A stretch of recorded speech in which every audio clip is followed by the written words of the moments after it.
On est aujourd'hui à la Maison des associations de la ville de Mérignac qui accueille l'atelier emploi développement économique des journées nationales de l'IRDSU.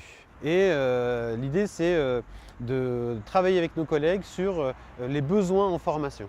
C'est comment on peut identifier les acteurs, d'une part, comment on peut rentrer en contact avec eux, et puis après comment on peut élaborer sa stratégie. Et puis après on a des témoignages. On a des témoignages soit du monde associatif, des entrepreneurs, et puis aussi de collectivités qui ne sont pas en charge de la politique de la ville, mais qui sont plutôt en charge du développement économique. Post-emploi, sur 6 mois, ça veut dire qu'ils suivent l'employé et l'employeur pendant 6 mois. Donc ça rassure d'un côté l'employeur et ça rassure de l'autre côté l'employé. Alors aujourd'hui, on m'a convié pour témoigner sur mon expérience de terrain.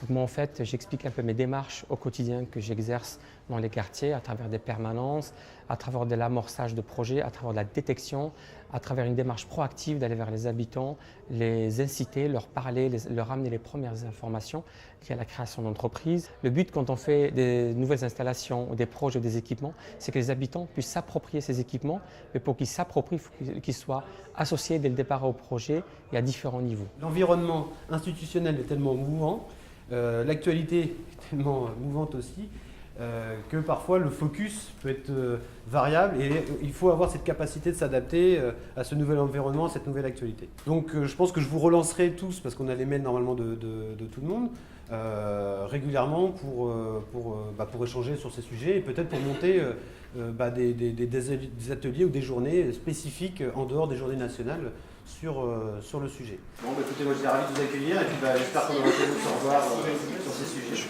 Ce qui était intéressant, c'était l'intervention de ce monsieur et de Clément, je ne me rappelle plus de son nom, voilà, Azim, c'est qu'en fait il a démontré quelque chose qu'on repère assez rarement, c'est-à-dire ce sont les comportements.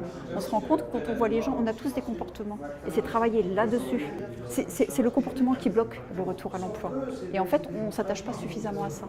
Ouais, moi j'ai trouvé, en tout cas les témoignages, là, les 3 témoignages de la fin, intéressants parce que très complémentaires, quoi, entre Azim Bernoussi qui est vraiment l'homme du terrain, qui croit vraiment dans les potentiels des gens et qui les accompagne dans ce qu'ils ont de créativité, de ressources. La présentation de Mérignac, vraiment là beaucoup plus voilà, développement économique, et puis le militant qui dans tout ce qu'il dit, dans tout ce qu'il fait, on sent qu'il croit dans les potentiels des quartiers, dans le développement économique endogène sur ces quartiers. Voilà, donc je trouve que ça permet de sortir avec de l'énergie, c'est pas mal. Okay. Voilà.